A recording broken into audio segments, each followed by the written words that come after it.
राजा विक्रम सिंह के राज्य में एक छोटे से गांव का एक समृद्ध व्यापारी रहता था, जिसका नाम रामचंद था। गांव वालों के बीच रामचंद की ईमानदारी और उदारता का बहुत चर्चा होता था। एक दिन रामचंद ने अपने दुकान से कुछ रुपए चोरी होते पाए। उसने गांव की सभी महिलाओं को बुलवाया और कहा, मैंने अपने दुकान से पैसे खो दिए हैं, कृपया आप सभी यहां रहिए ताकि मैं सच्चाई बात सकूं। महिलाएं सभी आईं और रामचंद के बयान को सुनकर चौंक गईं। एक महिला ने पूछा, रामचंद जी, हम कैसे जान सकते हैं कि आप सच कह रहे हैं या नहीं?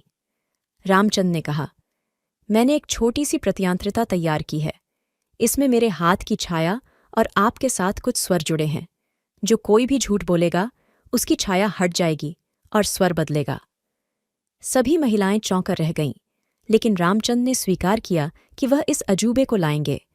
उन्होंने सभी को एक कमरे में बुलवाया और प्रतियांत्रिता तैयार की। रामचंद ने दुकान से पैसे निकाले और सभी के सामने रखे। फिर वह बोले, अब आइए, हम यह जानते हैं कि मेरे पैसे चोरी हुए हैं या नहीं।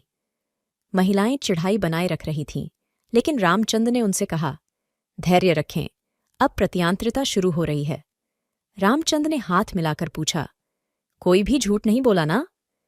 महिलाएं चुप थीं, पर रामचंद की छाया और स्वर में कोई परिवर्तन नहीं आया। रामचंद ने कहा, अब तक कोई झूठ नहीं बोला है, लेकिन हम इसे और भी रोचक बना सकते हैं। फिर उन्होंने सभी को दूसरे कमरे में बुलवाया और वहां एक बड़े से गड्ढे को दिखाया। रामचंद ने कहा, यह गड्ढा हम सभी के कुंडलिनी का प्रतीक है। जो भी झूठ बोलेगा उसका पूरा शरीर इस गड्ढे में डाला जाएगा। सभी महिलाएं अब तक विशेष रूप से बाधित थीं, लेकिन उन्होंने स्वीकार किया।